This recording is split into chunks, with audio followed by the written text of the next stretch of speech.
So, other thing that's caught my eye this week is it was an interesting article actually. There was a debate about, and this is purely down to the website. Is it Wired? You must have heard of Wired.com, I think it is. I subscribe to Wired. Ah, well, there you go. Long-term reader. They talked about the best video game console startup sounds, Oh, and I right. thought, how interesting is that? Like, Yeah.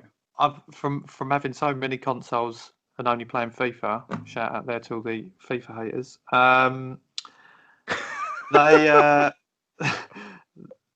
They they've ranked them. They're top. Right. They've done the top 9, and I'll talk you through their top 9. So Yeah. and then you can tell me which one would be your pick. Yeah. They've gone for number 9, Xbox 360, the startup sound Right. for that. Yeah. Then they've gone in at 8 is PlayStation 4. 7, Game Boy Advance. Right. I never had a Game Boy Advance, so I don't know what that sounded like. And they're often a little sort of ping, aren't they, or something? The Game Boy ones. Ding, something like that, isn't it? Yeah. Ding, something like That sort of thing. that. 6 was PlayStation 2. 5 was Dreamcast. Right. Quite a high pick for Dreamcast. 4 was Nintendo Wii. I can't even remember what the noise was for that. Yeah. 3, you'll probably remember this one, the GameCube. Yeah. You had one of them, didn't you? Yeah. And then 2 was Sega Genesis, which Right. has to just be the standard Sega. Yeah. Which is Which is that would have been my timeless. I mate. That love would that. be my number one. Just saying. And I didn't even own a Sega, but you just Yeah. it just that's what you think of. Number one was PlayStation, the first one. Completely agree. You'd agree with that as your number I one? agree with that. It's that lovely sort of ambient sort of sound, Well, isn't it, when it I comes on? might be able to play it so you can hear it. 1 second.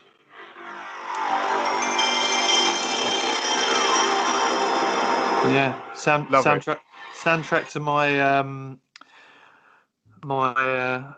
first PlayStation. Yeah, well, it was the first Yeah. PlayStation, so it was probably I, the next level of gaming at that time yeah. after having a SNES. Well, me too. That was, going from growing up having all the Nintendo consoles up to a SNES, and then sort of losing interest a bit with gaming, and then the PlayStation came out, and it was then acceptable for you being however old you were.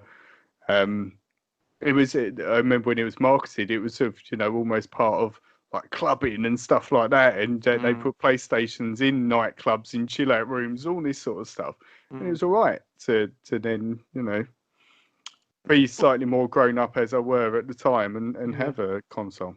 No, the first PlayStation, that was 32-bit, wasn't it? Would have been, I would have Yeah. thought. Yeah. Was there a rival to that at the No, hang time? I on. don't think there was Was it? there? Because then it was the Yeah, there then was. the It's N64 was next. Sega Saturn came out, Yes, because um, yeah. but that was underpowered Mm. compared to the PlayStation, as far as I'm aware.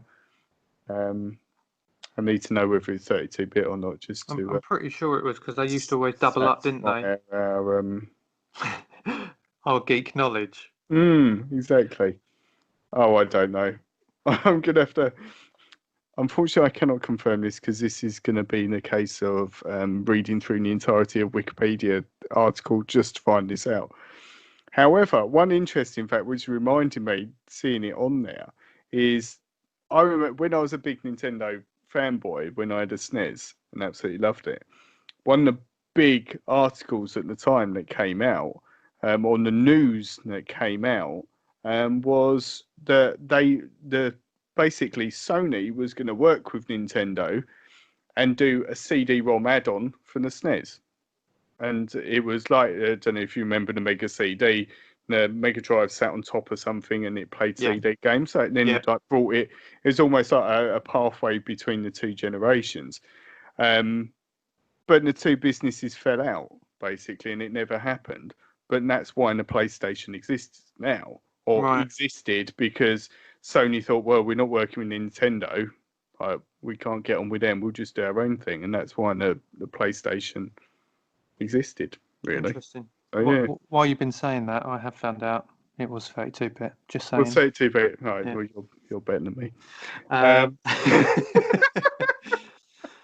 But yeah, that But is the interesting. PlayStation was amazing. When it first came out, I absolutely loved it. You know, the games that you could get were so cool. I think like Did the it original GTA. was it just me, or did everyone have an issue with their PlayStation where they had to turn it on its upside down on its side? Mine used to have issues sometimes where games wouldn't work. And I remember this like it was yesterday, where we had to either turn it upside down and then the game would work, put it on its side. We had to like so many games done that. Really? Did you have that? No, it must be your one. Was yours chipped? No, it wasn't. Mine neither. You said that now. I remember again a nostalgia story. I had my friend Nicky, who I went to school with. His family was from Hong Kong, and he regularly went back to Hong Kong like summer holidays and stuff.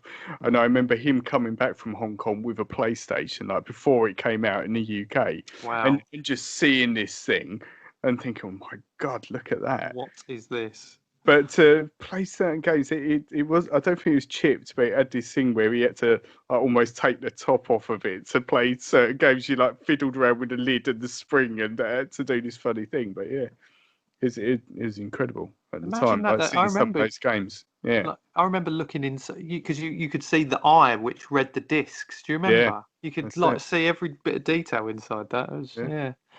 good Ah, times. our youth. But I was really disappointed, PlayStation related, disappointed when did they call it a PlayStation Classic? I don't know. Like the mini ones, you know, they've Oh done all right, the yeah. Nintendo ones. PlayStation released one of those. Mm. Apart from the controllers, which was spot on, and it was so cool feeling one of those controllers again. So I really like those. But terrible, absolutely As terrible. it, what was terrible about it? The games that were on it, or just the quality of Yeah, it? just the quality of well, the quality in the games. Like with the Nintendo ones, they've upscaled it to a certain degree. You know, they've made it so it works properly on a modern television and that. It just felt like someone had got downloaded an emulator online and threw a couple of games on it. It Mm. was no different really from what you would do if you downloaded and emulated to your PC and put the ROMs on. Yeah, it just felt like beautiful packaging, like all the packaging, like Sony always do, I think really Yeah. well.